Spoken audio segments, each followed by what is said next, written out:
Hello everyone, welcome to this video lecture. So in the last lecture, we have discussed about the water treatment in case of water supply systems. We have discussed how the various stages of water treatment are done. In detail, we have discussed about the various parts of the water treatment plant. Now, in this, the remaining topic for this unit is the sanitation and importance of sanitation. Now, why is it important to maintain the sanitation? So this is a very important question. So these are some of the facts that have been noticed. Diseases arising from poor water quality and sanitation are huge cause of mortality worldwide, especially in children. So you have certain waterborne diseases like typhoid, cholera, okay, malaria, diarrhea, etc. And there are many waterborne diseases. So if proper sanitation is not maintained, this term sanitation is used extensively in both water supply and as well as in sewerage systems. So what happens when your sanitation system is not good? Okay, it is not proper. Your drainage system is not maintained properly. If you keep the sewerage drain open and it is stagnant, it is not flowing. So that drain will become a breeding point for mosquitoes. You know this stagnant water, any stagnant water, and that to a wastewater, especially in case of wastewater, they become breeding place for mosquitoes. Okay, so mosquitoes will come there, they'll breed, they'll produce next generation, and this way uh, the number of mosquitoes will increase. And these mosquitoes are very dangerous. When these mosquitoes they bite, they can cause dengue, they can cause malaria type and other diseases. So this is one of the causes. So it's a very important fact that disease, why the sanitation is important is for maintaining health. If sanitation is not there, if the environment is not conducive to for proper sanitation, both for water supply and for sewerage and wastewater, diseases will arise. Millions of waterborne diseases cases will arise. So these diseases arising from poor water quality, okay, poor quality water and sanitation, this is the huge cause for mortality. With waterborne diseases, many people die. Like for example, diarrhea approximately kills 1.6 million children every year, and it is more than malaria, measles, and AIDS combined. So you can estimate the amount of effect that these waterborne diseases have. Again, diarrhea disease caused by contaminated water contributes to malnutrition and respiratory disease. If you are diagnosed with diarrhea because of contaminated water, it will lead to your malnutrition. Malnutrition is generally found in children, and then it will lead to other respiratory diseases. So one disease will lead to cause of other diseases as well.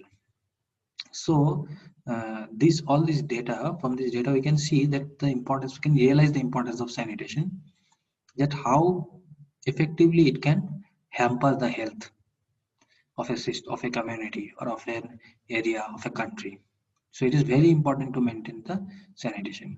World Health Organization estimates that 1/10 of the global disease burden could be prevented by improving water, sanitation, hygiene, as per June 2008 report.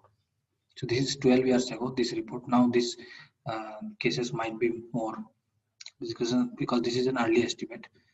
So you can see the burden of the global disease can be reduced if we maintain proper sanitation. If we maintain, if the supply, the water that is being supplied is treated properly, if the water treatment has been up to the mark, up to the quality standards, and also the wastewater has been treated as per the quality standards. If both the standards, whether IS standards or BIS standards, they conform to these standards, then we can say that there is sanitation and it will affect the health ultimately. The overall purpose of sanitation are to provide healthy living environment for everyone. So this is the main purpose, to provide healthy living environment for everyone, to protect natural resources, and to provide safety and dignity for people when they defecate or urinate. So in a country like India, like initially there was this problem of open defecation. Open defecation is people go to their fields and they defecate uh, in the fields openly. So there was earlier pre-independence or just after independence, especially in rural areas, people didn't uh, build washrooms or toilets, water closets. They had this tendency to openly defecate in fields. This was the main cause of all these diseases. Because of this, many unsaid and uncontrollable number of diseases would have occurred, but people were not literate enough to understand the gravity of the situation or urinate openly. So this has led to many diseases, which has ultimately led to the problem of uh, bad sanitation. And bad sanitation, as I said, will lead to innumerable number of diseases, which will ultimately affect the society. So from these data and from this overall purpose, we can understand why sanitation is important in a country like ours. So with this, your third unit is completed. So we'll move on to the next unit, unit 4. So unit 4 consists of 3 parts, that is water, domestic wastewater. In this, we'll discuss about the quantity, the characteristics, and disposal of domestic wastewater in urban and rural areas. The next topic is sewer. Sewer is the conduit, okay, the large pipes which carry the wastewater. Okay, now its classification, types, design, discharge, and hydraulic design. How the sewers are designed, we'll discuss in detail. And next part is the introduction to domestic water treatment. Now, domestic wastewater treatment. So we have discussed in the earlier unit, we have discussed about the water supply, the water that is being supplied for that freshwater treatment. Now this is wastewater treatment, the sewage treatment. Okay, in both the cases, you have to treat whether before before supplying to the houses and after collecting from the houses. Both case you need treatment. Okay, so we'll discuss this in detail. So what is this term? What domestic wastewater? So let us understand what is domestic wastewater. So domestic wastewater, it consists of liquid waste, okay, originating from urinals, bathrooms, kitchen sink, wash basins, etc. of residential, commercial, or institutional buildings. So this sewage, this is also called as sewage water. Okay? Sewage is extremely foul. It has a very pungent smell and very unpleasant. Okay, so if it is allowed to collect and stay at a particular place, it will lead to release of foul odors or pungent smells that you cannot tolerate. So it is extremely important to treat the sewage as soon as it get out, as soon as it is collected. It is required to be conveyed by sewers to proper sewage treatment plant, and then it is treated and then disposed of as early as possible. The idea is not to retain the sewage at any part of the treatment system. Okay, so now when the domestic wastewater is carried along with storm water in a combined sewer, it is called as combined sewerage system. So now what happens in a country like ours, we have a combined sewerage system where your rainfall, whenever it rains, whenever precipitation occurs, whenever it rains, it will collect from the catchment areas, it will collect, it will fall, and then ultimately it will flow in the drains. Okay, those drains are called as storm water drains. So it will collect only the rainfall, storm water uh, that is being collected after precipitation or after rainfall. So that water, that is a kind of a fresh water. So that water along with the your wastewater, that is domestic water, whatever we have discussed in this first point. So that water and this component of the storm water, they are totally combinedly, they are carried in a separate sewerage system or a separate sewer. Okay, so this is called as combined sewer. Combined by both the drainage, stormwater drain water, stormwater, and the sewage wastewater. Both are carried together in a combined pipe, in a combined conduit. So that is why it is called as a combined sewer. But in some cases, sometimes what happens, it becomes necessary to separate the system. I mean, your domestic wastewater will have a separate conduit carrying uh, pipes, carrying sewers, and your this stormwater drain will have separate. So separately they are being carried and then being treated. Okay, they are not allowed to mix. But usually in a country like ours, it is for the convenience, it is done combinedly. Okay. Now, like water supply system, domestic wastewater also requires treatment before disposing into the land or sea. This is important.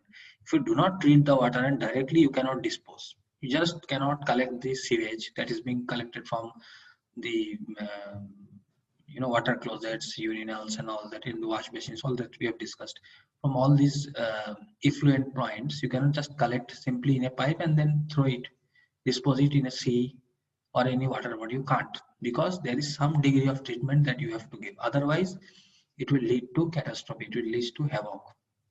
It will lead to your environment will be destroyed. So you cannot simply uh, pour the waste sewage water or domestic wastewater in any land area or any water body without treating it. So this is one important point. Now the sewers are laid at a certain design slope below the ground so as to necessitate gravity flow after collection from every house. So this uh, this is one basic difference is, in case of water supply, the conduits carry the water. There's always water supply pipes in domestic households, or water supply pipes will carry water in a certain pressure, and those conduits will be always running full. But in case of these sewers, you cannot supply, you cannot take the wastewater keeping the sewer full, running full. You have to keep it partial full. Okay, so under such condition, you do not need to pump or uh, make the water flow in a certain pressure. All you need to do is you have to lay the pipes in certain slope so that it flows under gravity. So in water supply, water flows under pressure.